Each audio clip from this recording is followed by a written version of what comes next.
नमस्कार। मैं doctor Hemant Sharma, MD physician. आज आपको बताने जा रहा हूँ 3 चीज़ों के बारे में। Coma, brain death and vegetative state.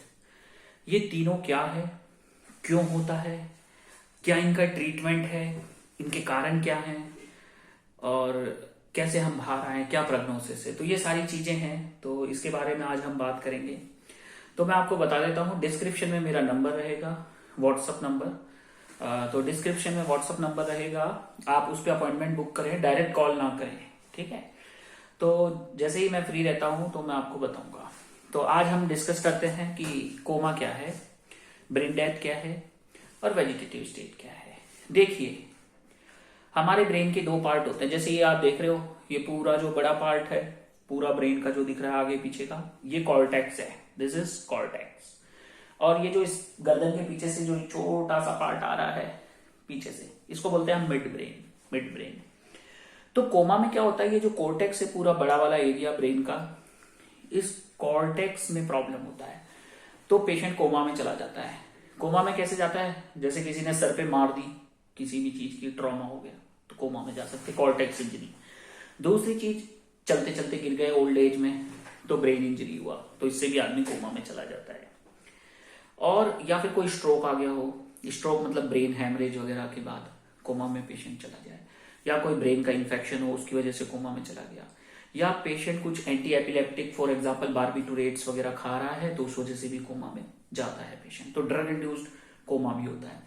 तो कोमा में पेशेंट को क्या होता है, सुनाई नहीं देता, आंखें बंद रहती है, सांस ले सकता है, दिल धड़कता है, हाथ पैर का मूवमेंट नहीं कर सकता, ठीक है। तो ब्रेन सेल्स का डेथ होता है, मतलब थोड़ा सा हम कह सकते हैं वहां पे गलने सड़ने लग जाती हैं जो ब्रेन की सेल्स होते हैं, ठीक है।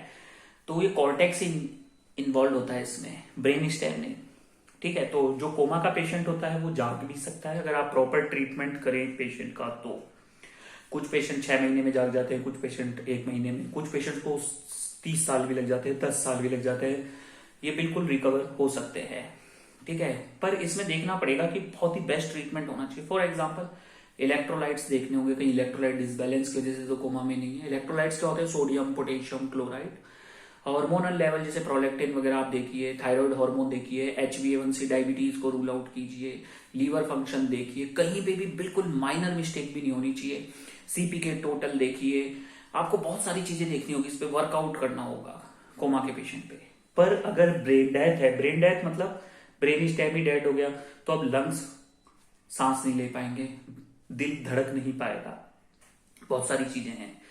तो अगर ब्रेन स्टेम डेथ है तो उसको हम एक तरीके से डेथ भी कंसिडर कर सकते हैं कि पेशेंट को अब आर्टिफिशियल वेंटिलेटर पे लो और बस कुछ समय के लिए है, तो वो ब्रेन डेथ है। पर कोमा, कोमा वो है सिर्फ cortex involvement, cortex involvement is a coma. तो इससे पेशेंट को हम रिवाइव कर सकते हैं, पर उसके लिए पेशेंट को क्या क्या चाहिए, फिजियोथेरेपी चाहिए, मतलब एक्सरसाइज, पैरों का मालिश चाहिए। कोमा में पेशेंट को सुनाई नहीं देता, पर मैं चाहता हूं उसके पास कोई क्लोज रिलेटिव रहे जो उसको कुछ ना कुछ बोलता रहे, एक लव वाली फीलिंग्स हो। तो कई बार ऐसा देखा गया है कुछ स्टडीज में कि पेशेंट रेस्पॉन्ड करता है। ये जरूरी है, मैंने कहा सुनाई नहीं दे रहा, पर फिर भी लवेबल जो लोग हैं जो उसको वापस ला सकते हैं, ठीक है। ये कॉन्सेप्ट है, कंट्रोवर्शियल थ्योरी है, इस पर मैं अभी बोलना नहीं चाह रहा हूं क्या है क्या नहीं, इसका कॉन्सेप्ट अलग से डिस्कस करेंगे। दूसरी चीज, अब कोमा में आपको सारे इलेक्ट्रोलाइट्स देखने हैं, ये देखना है कि कहीं कोई मिस्टेक तो नहीं हो रही, कहीं पेशेंट हाइपोग्लाइसीमिया में तो नहीं जा रहा, ठीक है। बोलेंगे हमारे पेशेंट को तो डायबिटीज है नहीं, ये नहीं है, वो नहीं है, वो सब कॉन्सेप्ट नहीं, पूरा रूल आउट होगा, सारे टेस्ट होंगे, एक एक टेस्ट। और जैसा कि मैं मानता हूं कि अगर उसको प्रॉपर पूरा इन्वेस्टिगेट किया जाए, सारी चीजें देखी जाए, तो वो रिवाइव हो सकता है। अब आप सोचेंगे सिर्फ न्यूरोलॉजिस्ट ही देखे, भाई न्यूरोलॉजिस्ट कई चीजों में मैं बताऊंगा कि थोड़ा सा ठीक नहीं रहेगा, उस न्यूरोलॉजिस्ट का तो ट्रीटमेंट चलेगा, चलने दीजिए। पर जैसे मैंने बताया, hormonal, serum prolactin, thyroid level, HbA1c level, फिर पेशेंट का ऑक्सीजन लेवल कितना है, पेशेंट का CO2 रिटेंशन है, पेशेंट मेटाबॉलिक एसिडोसिस में है या एल्कलोसिस में है, कई चीजें देखनी पड़ेगी। अगर आप सारी चीजें करेक्ट कर लेते हैं तभी पेशेंट रिवाइव हो सकता है, बाहर आ सकता है कोमा से। ठीक है, अगर आपका एक भी मिस्टेक रह रहा है, एक भी लूप होल रह रहा है, तो पेशेंट कोमा से जागने की उम्मीद नहीं है। ठीक है, तो वो हमें देखना पड़ेगा। अब जो बात होती है कि आप ब्रेन सेल्स उसमें जो नेक्रोसिस हुआ, खराब हुई, क्या वो रिजनरेट करेंगी? नहीं, वो सेल नहीं रिजनरेट करेंगी, पर दूसरी न्यूरोजेनेसिस बोलते हैं, नई सेल्स डेवलप कर जाती हैं ब्रेन में, तो पेशेंट के जागने की उम्मीद बनती है। अब पेशेंट के जागने के बाद क्या होगा, कैसे जागेगा? भाई एकदम से तो है नहीं, कोमा से बाहर आ गए, पिक्चर नहीं है, रियल लाइफ है।